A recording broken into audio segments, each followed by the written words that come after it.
5, 4, 3, 2, 1. Welcome to Highway of the Hidden, where the forgotten roads of history still breathe, and the night hides more than shadows.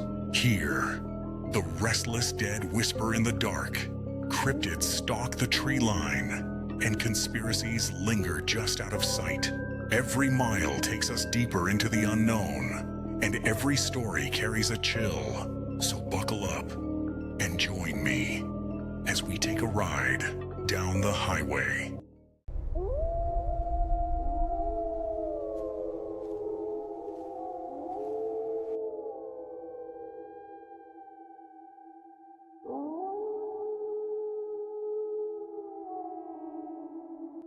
Hello, everyone. Welcome to Highway of the Hidden. I'm your host, Polar Bear. And today, we're stepping into something that, honestly, I don't think people talk about enough. Because this isn't just about ghosts. This isn't just about cryptids. This is something that looks like you. Something sounds like people you trust, moves through your life like it belongs there. And most of the time, you don't even realize it until it's too late. Now, I'm going to be real with y'all here for a second. This topic right here, this one just got me right when I started researching it. And I don't say that often. We've talked about a lot of things on this show. Things in the woods, things in abandoned places, things that make noise when they shouldn't. But this is different. Because this doesn't stay out there. This comes inside. This walks your hallway. It sits in your house. It stands in your room and waits. And the worst part, sometimes, is that it looks exactly like you. How creepy is that? When I started digging into this, because, I don't just grab a topic and run with it. I wanted to understand what people were actually seeing. Not just theories, not just the old Reddit rabbit holes, not somebody trying to turn everything into a demon, and we all know that one person that does. I wanted patterns. And what I found is no matter where you go, no matter what people call it, the behavior, it stays the same. People hear their name being called when no one's there. They see someone they know and like a place they shouldn't. They talk to someone only to find out that person was never there in the first place. And every single time, there's this moment, this one split second, where something in your gut just tells you, hold on, something isn't right about this. Now, some people brush it off, some people laugh it off, and I get it, I do. Man, I get it. I've been laughed at a lot, it's part of the game. Because what are you supposed to say in a situation like that? Yeah, I just saw myself at work today. Like, nah, that doesn't exactly roll off the tongue in a casual conversation. You're going to sound crazy, but here's the problem. Too many people are seeing the same thing, and they're not describing monsters. They're describing people. Perfect copies, imperfect copies, things that almost get it right, but miss just enough to make your brain lock up. And the deeper I go into this, the more it stopped feeling like random encounters and started feeling like stages. Like something that watches first, then appears, then eventually recognizes you back. And that right there, that last part, that's where this episode is going to sit for a minute. Because seeing something that looks like you, that's one thing. But locking eyes with it and knowing it sees you too, nah, that's different. Now, before we get into this, I'm going to say something real quick because I already know how this goes. We're not jumping straight to this is evil. We're not slapping a demon label on it. We're not going to sit here and act like we've got all the answers because we don't. And honestly, I don't think whatever this is fits too cleanly into any one box. Some of these encounters feel aggressive, some feel natural, and some of them barely paranormal at all. Like something is just out of place, out of sync. Like reality itself glitched for a second. And I know that sounds wild, but stick with me, people, stick with me. Because what I'm about to walk you through, these aren't just stories, these are patterns. And by the time we're done, I want you to ask yourself one question. Not, do I believe this? But if I heard someone I love call my name right now, would I answer? And the crazy thing is when I very first started, one of my very first guests, he came on and he gave his encounter with something just like this. And you got to go check it out. That was one of the creepiest stories I've had on the show. And y'all go peep it out. So when I first started digging into this, the first thing I noticed wasn't what these things look like. It's what they do first. And that's watch. Not for a few minutes. Not just once, sometimes for years. And that's where I want to start because one of these encounters I came across didn't begin with something jumping out or making noise or trying to get attention. It started the way a lot of these do, with a feeling. That quiet, persistent feeling that you're not alone, even when you know you are. Okay, we've all had that feeling. Now, this happened in a normal house, nothing abandoned, nothing with a dark history, nothing you look at and go, yeah, something's wrong there. Just a regular place, a family home, lived in, comfortable, been there forever. But from a young age, something about one room didn't sit right with this person. Not in a dramatic way either. No footsteps, no voices, no shadows moving across the walls, just the feelings. Like every time you walked past that doorway, something inside was aware of you. And that feeling stuck around for years. Think about that for a second. Years of walking past the same room, avoiding eye contact with it. Not because you saw something, but because something in your gut told you not to look. And most people will ignore that. Even me, I get an uneasy feeling, I'm going to ignore it, right? I'm going to just get out of the area. But we can chalk it up to the imagination. We can chalk it up to being a kid. We can chalk it up to watching too many scary movies. But that feeling doesn't just come out of nowhere.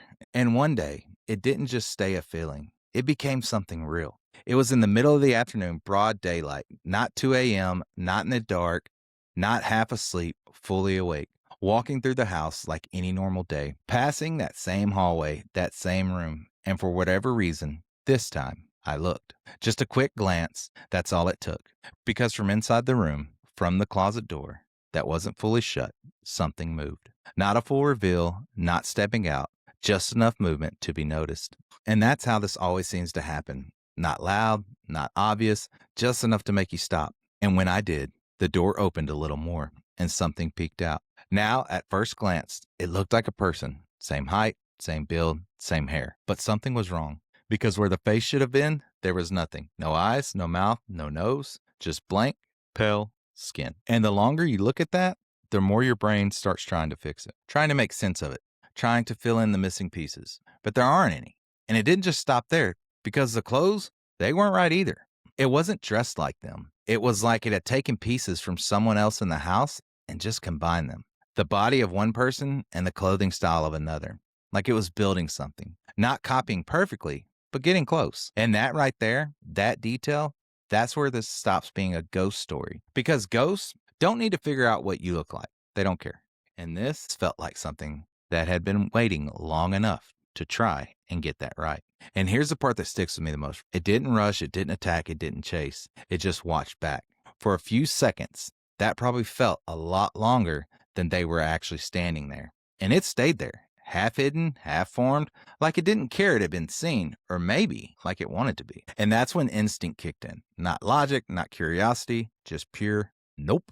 Turn around, get out, door closed, hide. And that reaction right there, that's a human reaction. Just telling the story, I want to get out and go hide, So, because when something doesn't make sense on that level, your brain doesn't try to investigate, it tries to survive. It's been in us for thousands and thousands of years to survive. Now, what's interesting is what happened after, because the feeling, that constant being watched feeling that had been for years, it stopped just like that. And that opens a question that I couldn't shake when I read that. What was it watching all that time? Just to learn? And once it was seen, did it finish whatever it was doing? Or did it realize it didn't need to hide anymore?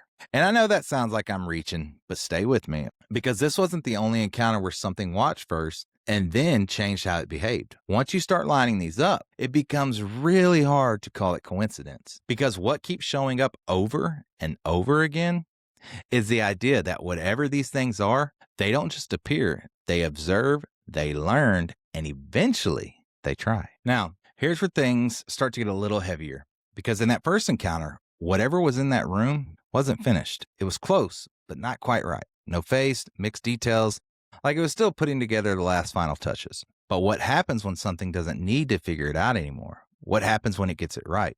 And I don't mean almost right. I mean perfect. Because one of those encounters I came across didn't involve something hiding. It didn't peek from a doorway. It didn't stay half seen. This one stood out in the open, like it belonged there. Now picture this. Late shift, end of the night, that point where everything slows down just a little bit. Light feels a little harsher. Aisles feel a little longer than they should. You're just trying to finish up, stocking shelves, straightening things out, killing time until you can finally clock out and go home. Nothing weird, nothing out of place, just routine. And then, out of nowhere, that feeling hits. Not fear, not panic, just that sudden, sharp awareness that makes you stop what you're doing, and for no real reason, you turn your head, And that's when you see it on the other end of the aisle, standing there, looking at the shelf like it's doing the exact same thing you are. Same height, same build, same clothes, same posture. Not similar, not close, but exactly the same. Imagine that. And for a second, your brain tries to explain it. Maybe it's someone else on the night crew. Maybe I just didn't notice them earlier. But that thought doesn't last long because something about it feels off. And then it happens. It stops what it's doing and looks at you. And right there, everything changes because now it's not just something that looks like you. It's something that's aware of you. Okay. And at the same time, you're aware of it. Neither of you moves, just standing there. Same aisle, same distance, same stare.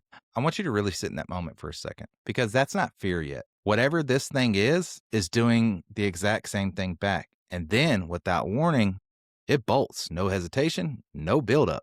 Just turns and disappears around the corner. And that right there, that reaction, that's what makes the difference. Because whatever it was, it didn't want to continue the interaction. It didn't approach, it didn't speak, it didn't try to hold that moment. It ended it. And naturally, you follow because now your brain is trying to make sense of it, trying to prove to yourself that there's an explanation, another employee, a trick of the light, anything that makes this normal. But when you turn that corner, there's nothing there, no footsteps, no movement, no one walking away, just an empty aisle. And that's the part that sticks with people, not just seeing it, but the fact that once you try to confirm it, it's gone. And I keep coming back to that one detail in this encounter that I don't think gets talked about enough. It didn't just look at them, and it didn't just look like them either. It reacted. It made eye contact, it paused, and then it chose to leave, which means whatever this was, it wasn't just copying appearance, it was aware of the moment.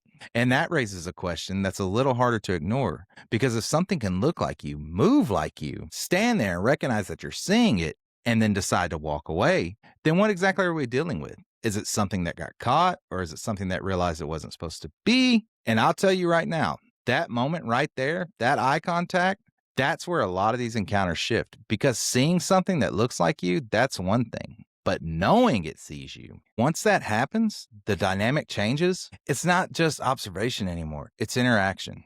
Even if it only lasted a few seconds. And the more I looked into this, the more I realized something. These encounters don't just stay in one phase, they evolve. They start subtle, they build, and eventually they reach a point where whatever this is doesn't need to hide anymore.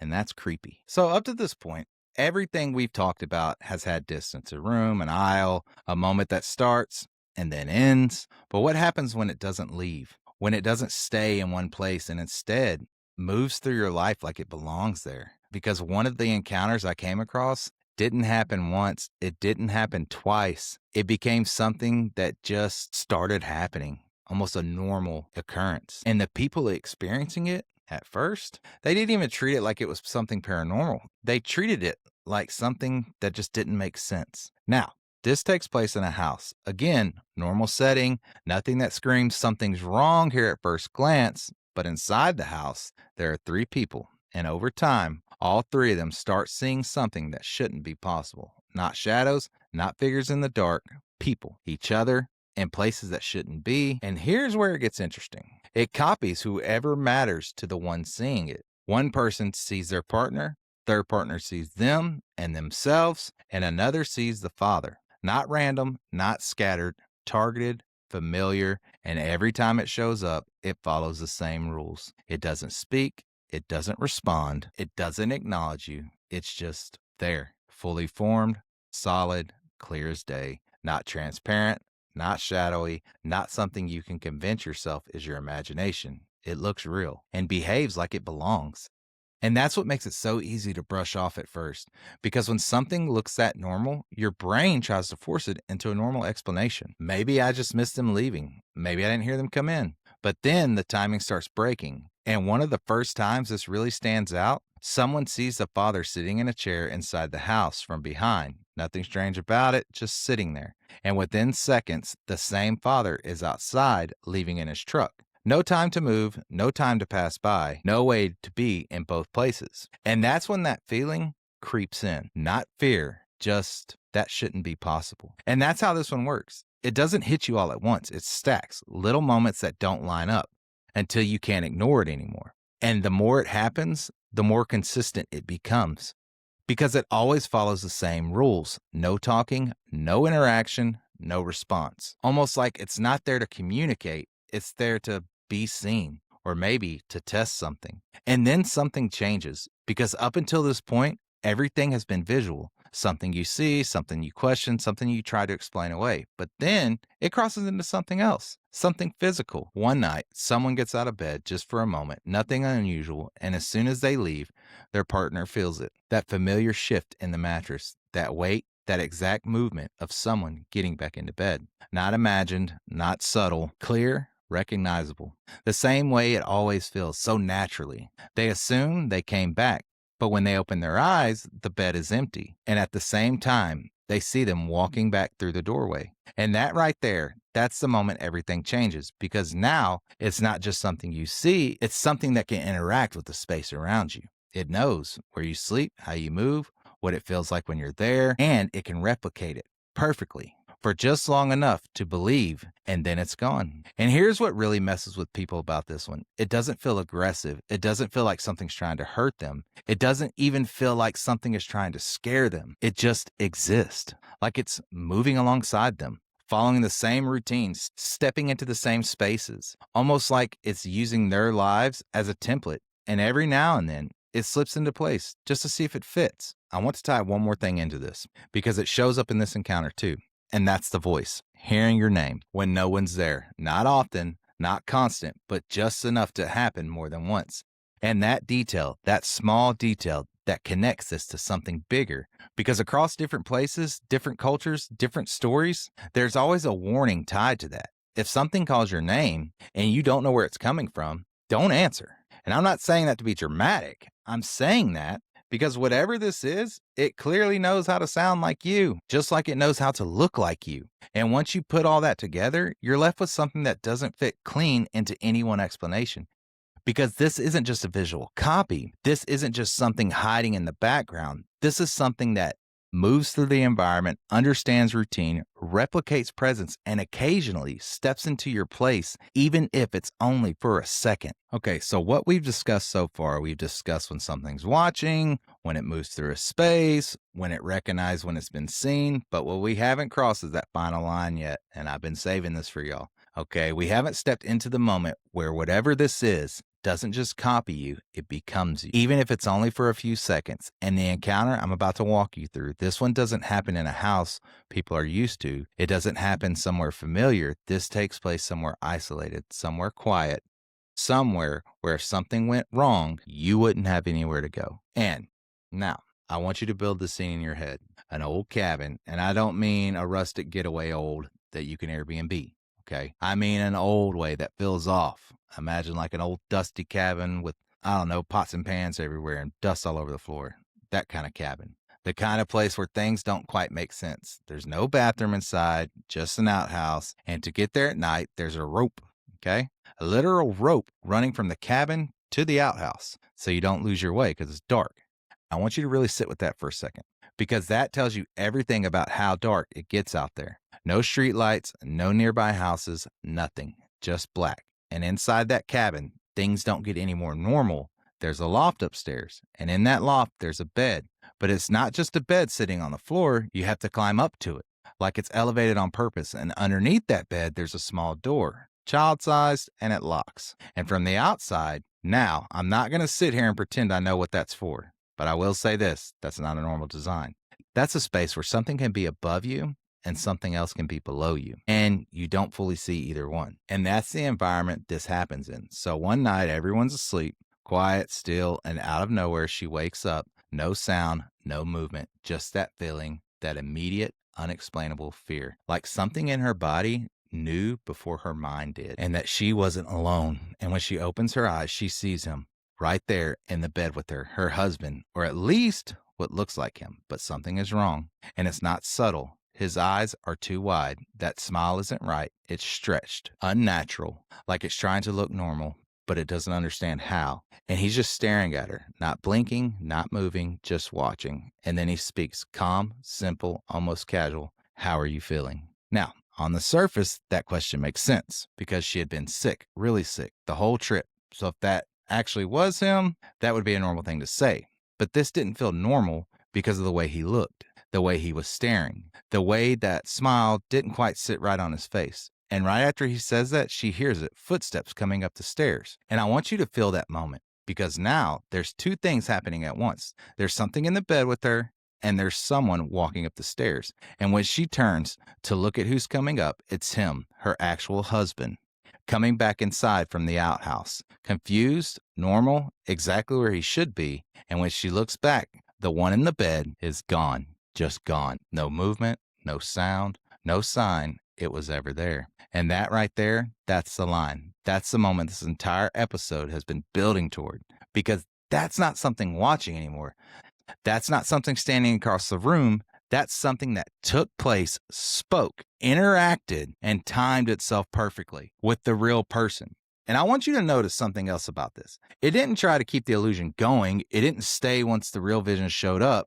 The second reality corrected itself, it was gone. Like it couldn't exist alongside the original. And that raises a question I don't think has a clean answer. Was it trying to replace him, or was it just filling the space until he came back? And there's one more detail that makes this even harder to ignore. She had been sick the entire time they were there. From a moment they arrived, and within hours of leaving that place, she had felt better just like that. And I'm not saying those two things are connected, but I am saying that the environment mattered, because up to this point, we've seen encounters happen in normal places, home, work, everyday environments. But this one happened somewhere isolated, somewhere where whatever this is, it didn't have to blend in. It could just act. And for one moment, it did. So by this point, we've seen enough. Not to explain it, but to recognize it. Because when you take all these encounters and you lay them side by side, they stop feeling random and they start forming a pattern. And once you see that pattern, it's hard to unsee. Now, the first thing that stands out is that this doesn't start with interaction. It starts with observation. That first encounter, years of feeling watched, nothing physical, nothing visible, just presence. And then one day, poof, it shows itself. Not fully, not correctly, but close enough to recognize what it's trying to be. And that tells you something right away. Whatever this is, it doesn't begin with imagination. It begins with learning. And that matters, because the next stage looks very different. Now, it's not hiding anymore. Now it's moving through space, showing up in rooms, sitting in chairs, existing in places where someone should be, but isn't. And at first, it doesn't interact, it doesn't speak, it doesn't respond, it just appears and disappears, like it's testing something, like it's figuring out what you're doing and how close it can get without being questioned. And then something changes again, because eventually it stops being passive and it starts reacting. That moment in the aisle, that eye contact, that pause, that wasn't accidental. This was awareness. This was something recognizing it had been seen and choosing what to do next. And in that moment, it didn't try to push forward, it left. And that tells you something else. Whatever this is, it understands limits, it understands timing, and it understands when something isn't supposed to happen. And then you reach that final stage, the one that doesn't sit right no matter how you look at it, where it doesn't just copy, it replaces. Even if it's only for a few seconds, sits where someone should be, speaks the way they would speak, uses the right voice, the right tone, the right context, and then disappears. The moment reality catches up to it, and when you look at all that together, you're left with something that doesn't act like chaos, and it doesn't act random either. It acts structured, step by step, like a process. Observe, learn, appear, interact, replace. I'm not saying that's exactly what's happening, but I am saying that's what it looks like to me. Okay, now, for those listening, comment below and let me know what you think. But the next question people always ask is, well, what is it? And I'll be honest with you, I don't think there's one answer. Some people will say it's psychological, that is your brain misfiring, filling in gaps, creating something that isn't really there. And look, I'm not going to sit here and say the human mind can't do some wild things. We all know it can. But the problem with that explanation is it doesn't account for multiple people seeing the same thing. It doesn't explain shared experiences, and it doesn't explain physical interaction. It doesn't explain timing. Then you've got environmental explanations, sound traveling in weird ways, light bending, peripheral vision playing tricks on you. And yeah, those things happen. But again, they don't explain everything we just walked through.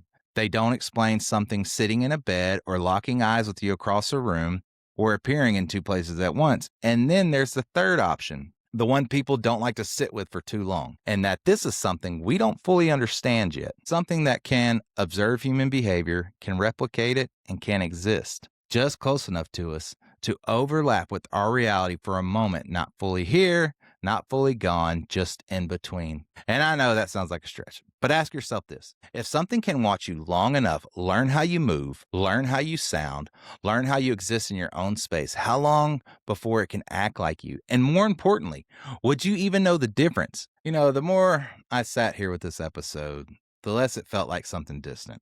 This isn't one of those topics you can just keep out in the woods because it's not tied to one place. It's not tied to one type of person. It shows up in houses, at work, on trips, in places that are supposed to feel normal. And I think that's what makes it hard to talk about because it doesn't feel like a story. It feels like something that can happen at any time. Now, I'm not going to sit here and tell you I've got the answer because I don't. And honestly, I don't think anyone does. But I do think we've seen enough tonight to understand how it behaves. It doesn't rush. It doesn't announce itself. It doesn't need attention. It just watches, learns, and every now and then steps a little too close. And maybe that's all it ever does. Maybe it never goes any further than what we talked about tonight. Or maybe we just don't notice when it does. And I know that's not a comfortable thought, but it's an honest one. So I'll leave you with something simple, not to scare you. Just something to keep in the back of your mind if you ever hear someone you care about call your name from another room. Take a second.